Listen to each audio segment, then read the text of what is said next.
Hoy en Literatura para Oír, dos premios recientes: el Premio Formentor de las Letras 2022 a Lyudmila Ulitskaya, rusa, y el Premio Alfaguara de Novela 2022 para Cristian Alarcón, Chile.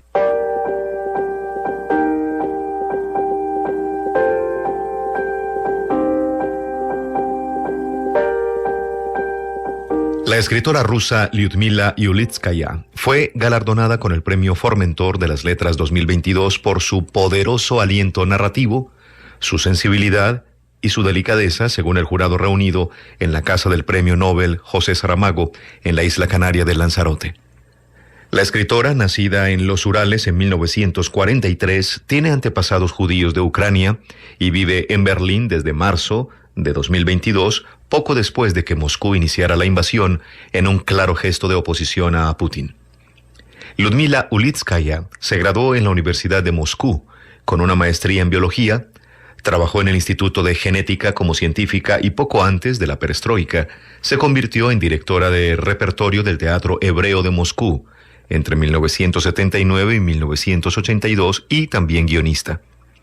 Ulitskaya hizo su primera aparición en el escenario literario en la década de 1990, cuando publicó varias colecciones de cuentos llenas de rico colorido y detalles psicológicos, a las que siguieron 15 libros de ficción, 3 de cuentos infantiles y 6 piezas teatrales, obras donde interactúan personajes de toda edad, procedencia, etnia, clase social, credo, oficio, orientación sexual o género, con una especial compasión por los marginados. De su novela Sonieszka, unas páginas para nuestros oyentes.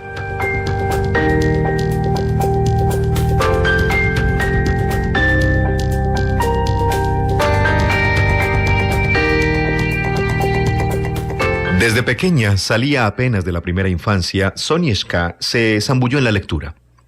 Su hermano mayor, Jefrem, el bromista de la familia, le repetía incansablemente la misma chanza, que ya sonaba pasada de moda en el momento de su invención. A Sonieszka, de tanto leer, se le ha puesto el trasero en forma de silla y la nariz de pera. Por desgracia, aquella burla no pecaba de exageración. Su nariz tenía verdaderamente la forma difusa de una pera, y Sonieszka, larguirucha y ancha de espaldas, con unas piernas flacas y un trasero plano poco memorable, la única forma bien definida que poseía era la de un busto opulento de mujer, desarrollado precozmente y añadido, como sin venir a cuento, a una figura esmirriada. Sonieszka encogía de hombros, se encorvaba y se ponía vestidos talares, avergonzada de la abundancia inútil por delante y la planicie desoladora por detrás. Llena de compasión, su hermana mayor, casada desde hacía tiempo, realzaba con generosidad la belleza de sus ojos. Pero eran unos ojos de lo más corrientes, pequeños y marrones. Bien es verdad que tenía unas pestañas de una exuberancia insólita que le crecían en 3 filas y le estiraban hacia arriba el borde abultado de los párpados, pero esto, más que ser un rasgo atractivo, representaba incluso un estorbo, puesto que Sonieszka, miope, llevaba gafas desde la más tierna infancia. Durante 20 años, de los 7 a los 27, Sonieszka había leído casi sin tregua. Cuando se sumía en la lectura era como si entrara en trance y solo volvía en sí al pasar la última página del libro. Atesoraba un talento excepcional, tal vez una suerte de genialidad para su lectura. Su empatía con la letra impresa era tan grande que confería a los personajes de ficción la misma categoría que a las personas de carne y hueso, parientes y amigos, y el sufrimiento sublime de Natasha Rostova junto al lecho del moribundo príncipe Andrei era para ella tan auténtico como el dolor desgarrador experimentado por su hermana cuando perdió a su hija de 4 años como consecuencia de una estúpida distracción. Mientras hablaba por los codos con la vecina, no se dio cuenta de que la niña, regordeta, torpe y de ojos lentos, se había caído dentro de un pozo. ¿Qué era aquello? Una incapacidad total para comprender el elemento lúdico inherente a todas las artes, la confianza pasmosa de una niña que no ha crecido, la falta de imaginación que llegaba a borrar la frontera entre ficción y realidad, o bien, por el contrario, una huida obstinada al reino de la fantasía, donde todo lo que quedaba fuera de sus confines perdía el sentido y la sustancia? La devoción de Sonieska por la lectura, que se había transformado en una forma leve de locura, no cesaba de avivarse mientras dormía. Parecía incluso que leyera sus sueños, imaginando novelas históricas trepidantes. Según la naturaleza de la acción, visualizaba el estilo de la tipografía y por un extraño instinto sentía aflorar los párrafos y puntos suspensivos. La sensación de desplazamiento espiritual que le provocaba su pasión enfermiza se redoblaba incluso durante el sueño, porque era entonces cuando desempeñaba de pleno derecho el papel de heroína o héroe, morando en la delgada frontera entre la voluntad tangible del autor, de la cual era consciente, y su ambición personal de movimiento, aventura, acción.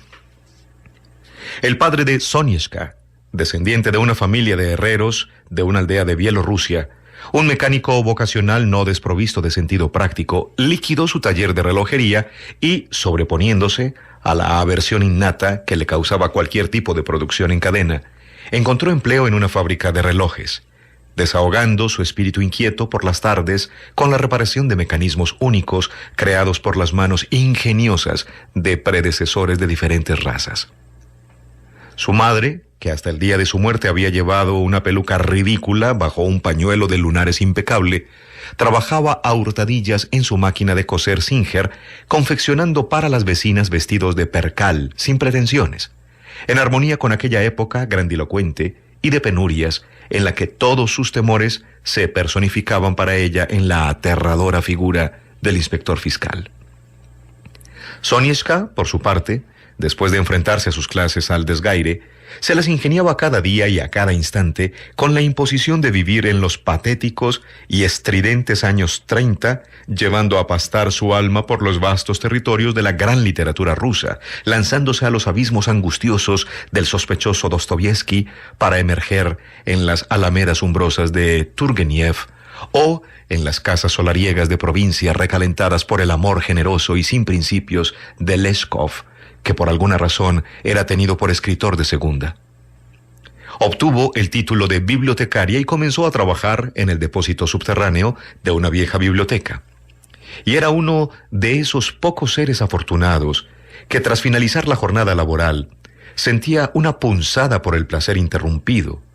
Abandonaba el sótano sofocante y polvoriento sin llegar a hartarse de las fichas de catálogo ni de los formularios blanquecinos con los pedidos que le llegaban desde la sala de lectura en el piso de arriba, ni del peso vivo de los tomos que cargaba en sus delgados brazos. Durante muchos años pensó que la escritura en sí era una actividad sagrada. Consideraba que Pavlov, un autor menor, Gregorio Palamas y Pausanias eran escritores de igual valía solo porque figuraban en la misma página de la enciclopedia. Con el paso de los años aprendió a distinguir por sí misma, en el vasto océano de libros, las olas grandes de las pequeñas, y las pequeñas de la espuma costera que inundaba casi por entero los estantes ascéticos de la sección de literatura contemporánea. Después de pasar varios años de enclaustramiento monacal en el depósito de libros, Sonieska se dejó convencer por su jefa, una lectora no menos obsesiva que ella, y decidió matricularse en la universidad en la Facultad de Filología Rusa.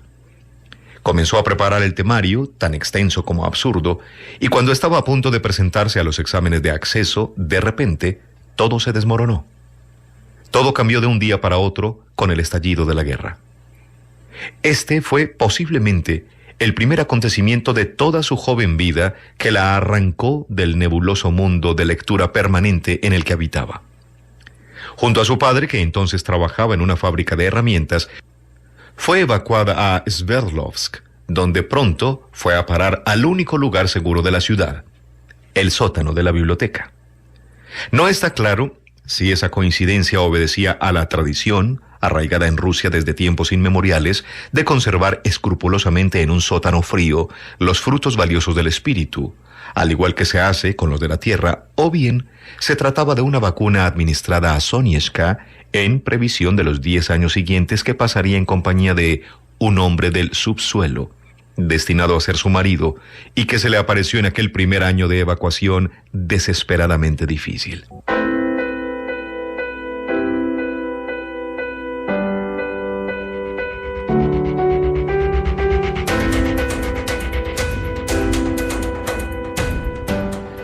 Robert Viktoronovich se presentó en la biblioteca un día en que Sonieszka sustituía a la encargada del préstamo bibliotecario que se había puesto enferma. Era un hombre de pequeña estatura, cabellos canos, delgadez extrema, y no habría captado la atención de Sonieszka si no le hubiera preguntado dónde estaba el catálogo de obras en francés. La biblioteca contaba con libros en francés, por supuesto, pero el catálogo hacía tiempo que se había extraviado debido a la falta de uso. A esas horas de la tarde, poco antes del cierre, no había más visitantes en la sala de lectura y Sonieszka acompañó a aquel lector inusitado al sótano rumbo al rincón apartado de la Europa occidental. Durante un largo rato permaneció aturdido frente a la estantería, con la cabeza inclinada hacia un lado y la expresión hambrienta y maravillada de un niño delante de un plato de pasteles. De pie detrás de él, Sonieszka, que le sacaba media cabeza, se había quedado inmóvil, embargada por la emoción. Se volvió hacia ella, le besó inesperadamente su mano delgada y le dijo con una voz baja y trémula, como la luz azulada de las lámparas que velan los resfriados de nuestra infancia: ¡qué maravilla! ¡Qué lujo! Montaigne, Pascal. Y sin soltarle la mano añadió con un suspiro: y además en edición de Elsevier. Tenemos 9 Elsevier, indicó con orgullo la emocionada Sonieszka, que había asimilado todo el conocimiento de la bibliología. Él la miró de una manera extraña de abajo arriba, bueno, de arriba abajo. Sonrió con sus labios delgados, revelando una boca mellada, vaciló un poco como si fuera a decir algo importante, pero cambiando de idea dijo: por favor, hágame la tarjeta del lector o como quiera que se llame. Sonia retiró su mano, olvidada entre las manos secas de él, y subieron por la escalera cuyo frío voraz arrancaba el más mínimo calor de cualquier pie que la rozara. Allí, en la salita minúscula de aquella vieja mansión que había pertenecido a un comerciante, escribió por primera vez de su puño y letra ese apellido, desconocido absolutamente para ella hasta el momento, pero que se convertiría también en el suyo exactamente 2 semanas más tarde. Y mientras ella escribía unas letras torpes con un lápiz indeleble que le bailaba ligeramente entre sus guantes de lana resurcida, él contemplaba su frente despejada y sonreía para sus adentros, pensando en el sorprendente parecido que guardaba con un joven camello, animal paciente y tierno. Incluso el color, pensó él, atesado con la triste opacidad del siena rosáceo, cálido. Sonieszka dejó de escribir, levantó el dedo índice y se subió las gafas que se le habían deslizado por la nariz. Lo miró con aire benévolo, sin interés, pero expectante. No le había dicho la dirección. Sin embargo, él estaba sumido en un profundo desasosiego causado por la certidumbre que se había abatido sobre él de manera tan inesperada como un chaparrón un día de cielo claro y sereno, de encontrarse frente a su destino. Comprendió que delante de él estaba su mujer. El día antes había cumplido 47 años. Era una leyenda viva. Pero esa leyenda, debido a su regreso de Francia a Rusia, repentino y sin motivo, en opinión de sus amigos, a principios de los años 30 parecía haberse escindido de él y vivía una vida autónoma en los mentideros de las galerías de arte moribundas del París ocupado, junto a sus extraños cuadros que habían estado a punto de perderse y que, aunque habían sufrido la denigración y el olvido, conocerían la resurrección y la gloria póstuma. Pero de todo eso él no sabía nada. Vestido con un chaquetón guateado negro, lleno de quemaduras, y con una toalla gris alrededor del cuello del que sobresalía una gran nuez, él, el más feliz de los desventurados, que acababa de purgar una pena irrisoria de 5 años y que ahora trabajaba como pintor bajo la dirección de la fábrica, estaba allí, de pie, delante de aquella joven desgarbada, sonriendo mientras comprendía que estaba a punto de producirse una nueva traición, una de tantas que se prodigaban en su vida dispersa. Había traicionado la fe de sus antepasados, las esperanzas de sus padres, el amor de su maestro. Había traicionado la ciencia y roto despiadada y brutalmente lazos de amistad cada vez que había sentido que representaban un escollo para su libertad. Esta vez traicionaba la promesa de celibato, Una promesa que, dicho sea de paso, no iba ligada al voto de castidad y que se remontaba a la época de su éxito precoz y aparente. Amaba a las mujeres y no se privaba de su compañía. Había bebido abundantemente de ese manantial inagotable, pero preservaba con cautela su independencia, pues temía convertirse él mismo en presa del elemento femenino tan paradójicamente generoso con los que toman y tan destructivamente cruel con los que dan. Entretanto, el alma plácida de Sonieczka, envuelta en su capullo de miles de libros leídos, arrullada por el fragor brumoso de la mitología griega, la estridencia hipnótica de las flautas medievales, la melancolía ventosa y neblinosa de Ibsen, el tedio detallado de Balzac, la música astral de Dante, el canto de sirenas de las voces penetrantes de Rilke y Novalis, seducida por la desesperación moralizante, dirigida al corazón mismo del cielo de los grandes escritores rusos, aquella alma plácida de Sonieczka no había conocido su minuto de gloria. Su pensamiento estaba ocupado en decidir si estaba asumiendo un riesgo al prestar a ese lector unos libros que solo podían ser consultados en la sala de lectura.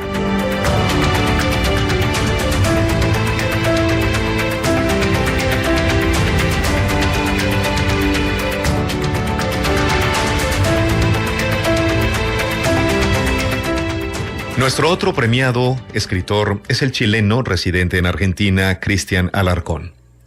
Desde comienzos de los 90 se dedicó al periodismo de investigación y a la escritura de crónicas en los diarios Clarín, Página 12, Crítica de la Argentina y en las revistas TXT, Rolling Stone y Gato Pardo. En sus libros, Cuando me muera quiero que me toquen cumbia y Si me querés, quéreme tranza, fusiona literatura y etnografía urbana.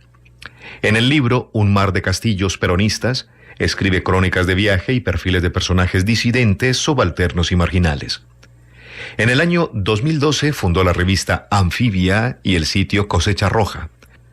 Fue profesor visitante en el Lozano Law Institute de los Estudios Americanos de la Universidad de Austin, Texas, y a la Universidad de Lille, Francia. Recibió el Samuel Shapkin Prize. En 2014 recibió el premio Konex, diploma al mérito en la categoría Crónicas y Testimonios. En 2019 recibió el premio Perfil a la Libertad de Expresión. Es maestro de la Fundación Gabo.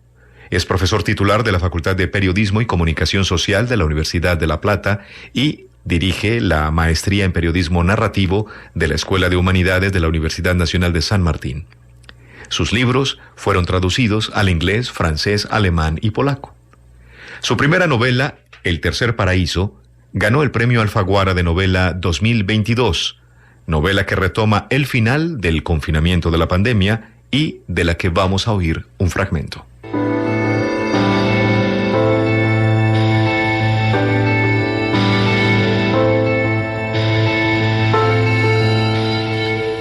Al final del camino de piedras, justo antes del precipicio, el jardín desborda como una ola inesperada.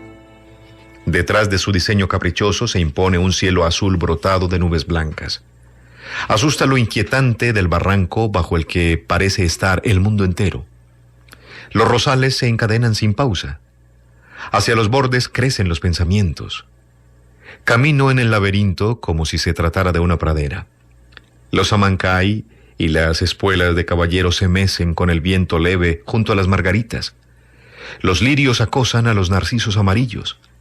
Las dalias de colores bordó y carmín estallan en pleno ardor. A pesar de las nubes, la luz se cuela en todos los rincones horizontal y penetrante, dando en estigmas, pétalos y filamentos, pegando en mi cara, en mis brazos, en mi cuello, en mis orejas, en mis manos. A medida que me toca siento cómo la piel se hincha y adquiere el rojo de una insolación. Busco la sombra de los cipreses alienados junto a las tumbas.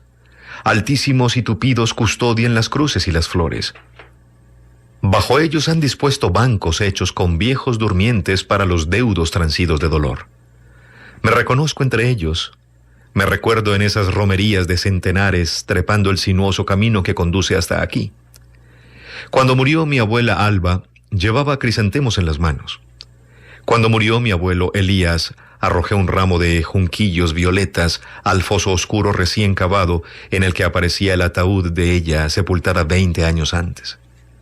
A los entierros de mis abuelos paternos, Bautista y Elga, no llegué a tiempo. Desde el promontorio, el pueblo de mis ancestros. Mirar la belleza cordillerana de Daglipuli es difícil. Se lo divisa haciendo el esfuerzo de inclinar el cuerpo a unos 90 grados, justo en la franja de ligustrinas dispuestas como cerco para suicidas. El que quiera saltar al vacío debe volar sobre ellas con el arrojo de un clavadista. Después del mirador, un leve llano de sembrados, una barraca, un camión, las casas de madera a 2 aguas, cada vez más cercanas unas a las otras, la elegancia de las tejas vencidas, el brillo de los techos de chapa, el humo de las chimeneas elevándose aquí y allá en pequeños cúmulos. Aquí nací. Alrededor de la pila de esa plaza aprendí a caminar. En aquella pampa admiré a los trapecistas del circo Las Águilas Humanas. En la aldea campesina que se ve, donde el dibujo urbano termina, supe lo que era cultivar, regar, podar, cosechar flores para armar ramos que adornen el centro de una mesa. Aquí estoy para comprender un misterio que ignoro. Aquí admiro este jardín. Aquí extraño mi propio paraíso. Para escribir me encierro en un container al sur de la ciudad de Buenos Aires.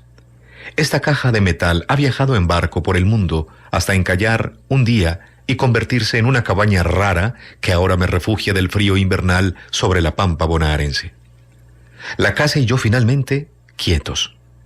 Son 2000 metros cuadrados de verde entre árboles y pastizales. En pandemia todo el mundo debe estar encerrado.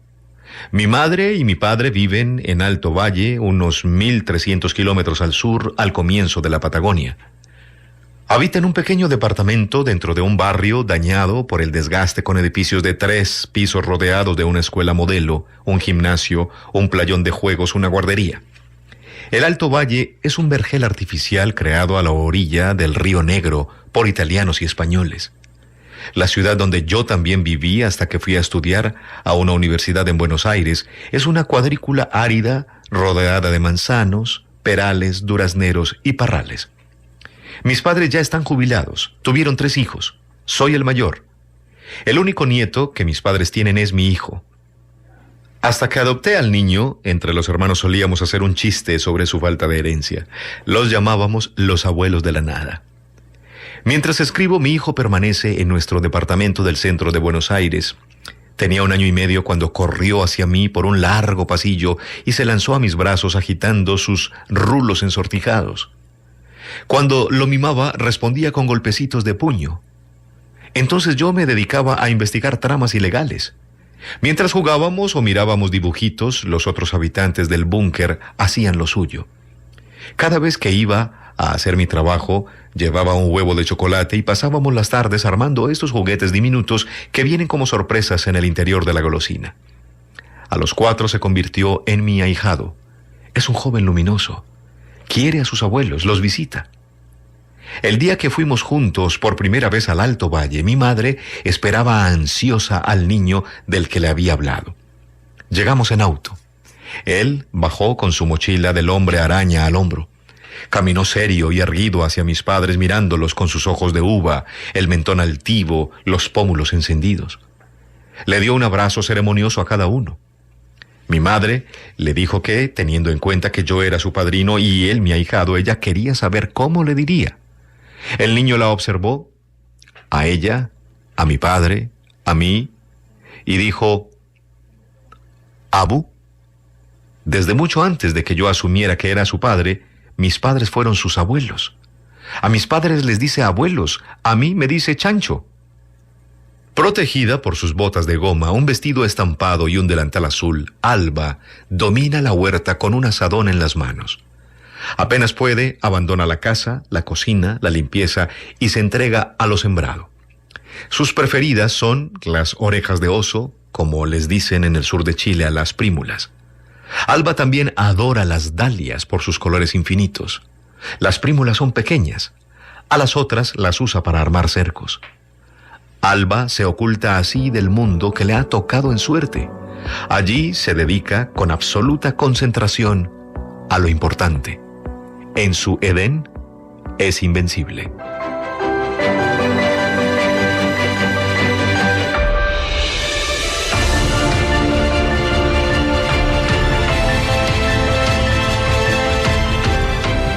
Hoy en Literatura para Oír les hemos presentado 2 premios recientes. Fragmentos de Lyudmila Ulitskaya, Premio Formentor de las Letras 2022, y de Cristian Alarcón, chileno, Premio Alfaguara de Novela 2022.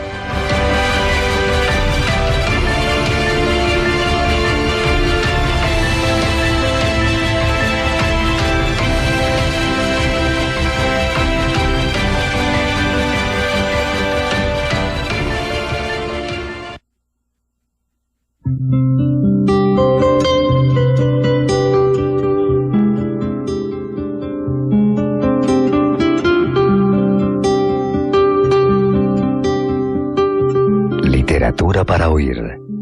Textos, relatos, cuentos y narraciones hablados. Realizador Jorge Echavarría. Lector Carlos Ignacio Cardona.